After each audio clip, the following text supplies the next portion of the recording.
Kayo po ba mga bossing ko ay isa sa mga nagnanais na matupad lahat ang mga pangarap sa buhay? Meron po ako i-share po sa inyo po mga bossing. Kung kayo po'y naniniwala ay mainam na subukan nyo po ito. Kailangan lamang po natin mga bossing ko ng asin. Ang asin ay isa sa mga subok na napakaswerte. Kung kayo po ay parang pakiramdam ninyo, paborito kayo ng kamalasan, asya, gamitan nyo na po ito ng asin. Kaparanggot na asin sa paliguan po mga bossing ko ng inyo pong tubig ay maaaring ma-wash out lahat ang mga kamalasan na kumapituko na po sa inyo po mga bossing. Kaya kailangan gamitan natin ito ng asin. Marami kayong pwedeng gawin mga bossing. Maglagay ka ng isang mangkok o isang baso na asin sa ilalim ng inyong higaan. Or kaya po ay sa may main door po ninyo bago pumasok ng inyo pong tahanan or sa likod ng pintuan ng inyo pong main door or kaya po sa hapagkainan kung saan kayo ay nakain. Maging sa inyo pong negosyo, pwede po kayong maglagay mga bossing para mawala na mga kamalasan po ninyo sa inyo pong buhay. Mainam na ito pong ati pong dahon ng laurel ay gumamit din po tayo kasi only wishes po ito. Mag-wish ka sa kanya ng mga simpleng bagay pero grabe-grabe ang mga blessing na ipagkakaloob po sa inyo. Ang gagawin nyo lamang po mga bossing ko ay kumuha kayo ng dahon ng laurel at mag-wish ng mula sa inyo pong puso. The best din po kung meron kayong puno ng laurel sa harapan ng inyong tahanan or malapit sa inyo pong pintuan. Pwede rin po ito ipasok sa loob ng inyong pong tahanan. Ang dulot po nito ay napakaswerte mga bossing. Ngayon po, ang gagawin lamang po ninyo mga bossing ko ay kumuha po kayo ng dahon ng laurel at asin. Pagsasamahin po natin to, halimbawa isang baso na asin at tapos tusukan nyo ito ng dahon ng laurel.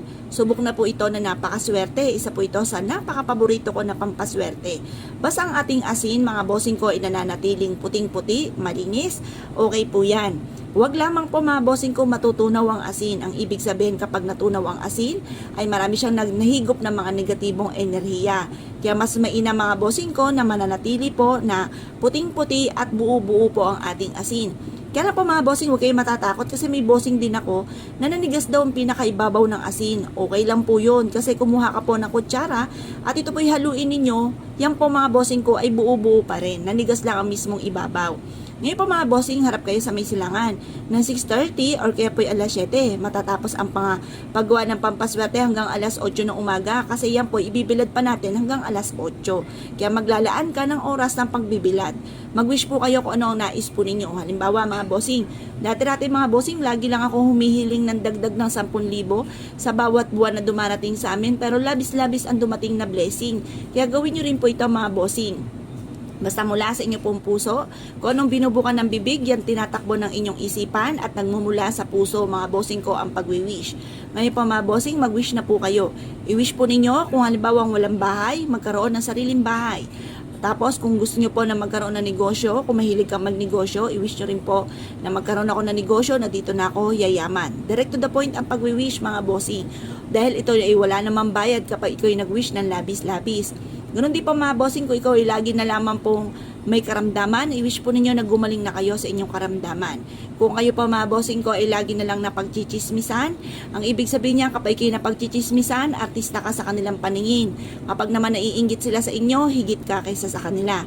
Mas mainam na ikaw nakakainggitan kaysa ikaw ang naiinggit mga bossing.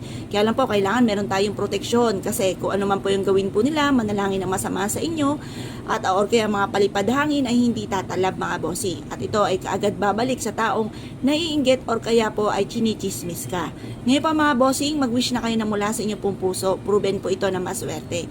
Kaya kung kayo pinaniniwala at nais nyo po itong gawin mga bossing, good luck po sa inyo po lahat.